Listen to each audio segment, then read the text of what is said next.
الحمدللہ رب العالمین والصلاة والسلام علی سید المرسلین اما بعد فاعوذ باللہ من الشیطان الرجیم بسم اللہ الرحمن الرحیم۔ روحانی وظائف چینل کی جانب سے تمام معزز ناظرین کو السلام علیکم۔ روحانی وظائف چینل آیا آپ کے لیے ماہ سفر المظفر کے پہلے جمعۃ المبارک کا بہت ہی خاص ترین وظیفہ۔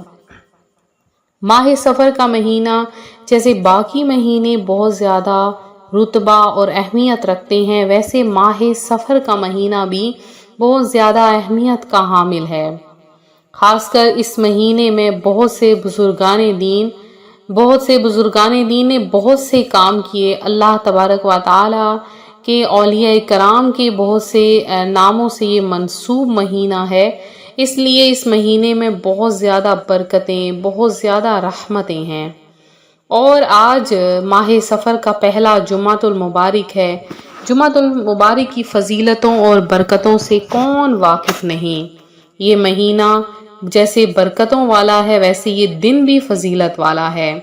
اس دن کے بارے میں پیارے آقا صلی اللہ علیہ وآلہ وسلم کا ارشاد ہے، ان دنوں میں بہترین دن جس میں سورج نکلتا ہے جمعہ کا دن ہے۔ اسی دن آدم علیہ السلام پیدا ہوئے اور اسی دن جنت میں داخل کیے گئے اور اسی دن وہاں سے نکالے گئے اور قیامت بھی اسی جمعہ کے دن قائم ہوگی۔ تو روحانی وظائف کے پیارے ناظرین، آج کا جو وظیفہ ہے، جو ماہ سفر کے پہلے جمعۃ المبارک کا عمل ہے، جو روحانی وظائف چینل آپ کے لیے لے کر حاضر ہوا ہے، بہت خاص عمل ہے۔ تو آپ کے ساتھ وہ وظیفہ، وہ عمل جو جمعۃ المبارک کا ہے شیئر کروں گی۔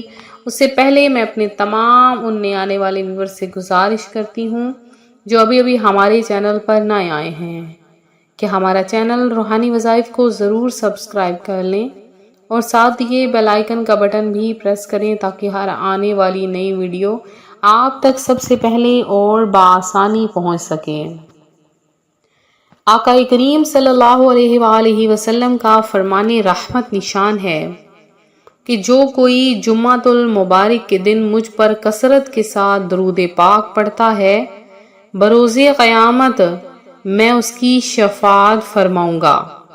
اس کے علاوہ جمعۃ المبارک کے دن درود پاک کی فضیلت تو ہے ہی، اس کے علاوہ اگر جمعۃ المبارک کے دن اللہ کا ذکر کیا جائے، اللہ کی یاد میں رہا جائے تو اللہ تبارک و تعالی اس بندے پر بہت زیادہ رحم اور کرم فرماتا ہے۔ اور اس کے علاوہ اگر جمعۃ المبارک کے دن درود پاک کے ساتھ جو کوئی سورہ دخان پڑھتا ہے تو اللہ تعالی اس کے لیے جنت میں ایک گھر بنا دیتا ہے اور اسے فرماتا ہے کہ یہ تمہارا گھر ہے، تم جیسے ہی دنیا سے جاؤ گے، تم جیسے ہی دنیا والے گھر سے آؤ تو اس گھر میں داخل ہو جاؤ۔ جمعۃ المبارک کے دن کے بارے میں یہ بھی کہا گیا ہے کہ جو کوئی اس جمعۃ المبارک کے دن قبروں کی زیارت کرتا ہے تو اللہ پاک ان کے جو وفات پا چکے ہیں، ان کے جو والدین یا ان کے عزیز و اقارب، ان کو بخش دیتا ہے۔ اور اس کے علاوہ وہاں اگر سورہ یاسین شریف پڑھی جائے ایسی آواز کہ وہ سنیں تو اس کا ثواب ان کی روح کو پہنچتا ہے۔ اس کے علاوہ جمعۃ المبارک کے دن ایک ایسی گھڑی ہے کہ جس میں تمام دعائیں قبول کی جاتی ہیں۔ پیارے آقا صلی اللہ علیہ وآلہ وسلم کا فرمان ہے، تمہارے دنوں میں سب سے زیادہ فضیلت والا دن جمعہ کا دن ہے، بس تم اس دن میں مجھ پر کثرت سے درود بھیجا کرو، اس لیے کہ تمہارا درود مجھ پر پیش کیا جاتا ہے۔ لہٰذا آقا کریم صلی اللہ علیہ وآلہ وسلم پر دن رات درود پاک بھیجیے۔ جمعۃ المبارک کا دن تو ہے ہی درود پاک کا دن، اور اگر آپ اس دن یہ عمل کر لیں گے، یہ وظیفہ کر لیں گے جو آج روحانی وظائف چینل آپ کے لیے لایا ہے، ماہ سفر المظفر کے پہلے جمعۃ المبارک، ماہ سفر کا پہلا جمعہ آ چکا ہے۔ ہم اللہ تبارک و تعالی کا شکر ادا کرتے ہیں کہ اللہ نے ہمیں اس مبارک دن کی فضیلتیں اور برکتیں نصیب فرمائی ہیں۔ آج آپ نے یہ عمل کر لینا ہے، انشاءاللہ آپ کے نصیب کے جو بند تالے ہیں وہ کھل جائیں گے، آپ کی قسمت ہری ہو جائے گی، آپ کے مقدر سنور جائیں گے، آپ کی تقدیر بدل جائے گی۔ آپ چاہتے ہیں آپ کی قسمت کھل جائے، آپ کے نصیب کھل جائیں، آپ کی ہر وہ حاجت جو چاہتے ہیں پوری ہو جائے، آپ پریشان ہیں، آپ کو زندگی میں پریشانیوں نے گھیر رکھا ہے، آپ کا کوئی سہارا نہیں ہے، آپ یہ عمل کریں، اللہ تبارک و تعالی آپ کی ہر حاجت کو پورا کرے گا، آپ کے نصیب کے بند تالوں کو کھول دے گا۔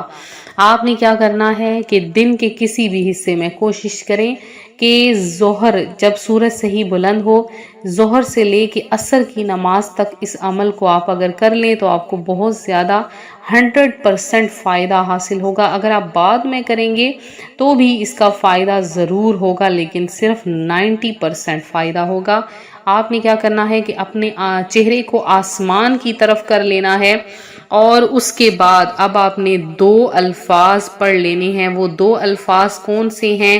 آپ نے سب سے پہلے تو اپنے چہرے کو آسمان کی طرف کر کے اپنی انگلیوں پر آپ 11 بار درود پاک پڑھ لیجئے، اور پھر آپ نے یا اللہ یا واحد یا اللہ یا واحد، یہ 2 الفاظ آپ نے اللہ تبارک و تعالی کے 2 ناموں کو 1000 کی تعداد میں پڑھنا ہے، اور لگاتار پڑھنا ہے۔ جب 1000 کی تعداد مکمل ہو جائے، اب آپ نے کیا کرنا ہے کہ جب آپ اس کے بعد دعا کے لیے آپ بیٹھیں تو سب سے پہلے آپ نے کم از کم 11 بار سورہ فاتحہ پڑھنی ہے۔ سورہ فاتحہ پڑھنے کے بعد آپ نے دعا مانگنی ہے، اے میرے مولا، عاجزی سے مانگیے، گڑ گڑا کر مانگیے، اللہ پاک ضرور عطا فرمائے گا۔ آپ مانگیے، اے میرے مولا، تیرے تو خزانوں میں کوئی کمی نہیں ہے، اے باری تعالیٰ تو مجھے بے شمار عطا فرما دے، میں ناچیز سا بندہ تیرے سامنے حاجت کے لیے ہاتھ پھیلاتا ہوں، اے میرے مولا کریم میری تمام دعاؤں کو شرف قبولیت عطا فرما دے۔ تو انشاءاللہ عز و جل اللہ پاک آپ کی تمام دعاؤں حاجتوں کو قبول فرما لے گا۔ تو یہ تھا ہمارا آج کا عمل، ہمارا آج کا وظیفہ۔ آپ کو آخر میں ایک بات بتاتی چلوں کہ اگر کوئی آپ سے یہ کہے کہ ہمارے کسی فیک نمبر سے آپ کو کمنٹ میں میسج کرے کہ آپ اس نمبر پر رابطہ کیجئے، یہ عامل بابا کا نمبر ہے یا ہمارا نمبر ہے، تو ایسا ہمارا کوئی بھی نمبر نہیں ہے جو ہم واٹس ایپ وغیرہ یا کچھ بھی شیئر کرتے ہیں۔ تو آپ ایسے دھوکوں میں نہ جائیں، ایسے لوگ آپ کو دھوکہ دے رہے ہوتے ہیں، تو آپ ہرگز in work numbers per contact نہ کیا کریں۔ تو اللہ تبارک و تعالی آپ سب کو تمام مشکلوں پریشانیوں سے نجات عطا فرمائے۔ ملتے ہیں اپنے اگلے وظیفے کے ساتھ، فی امان اللہ۔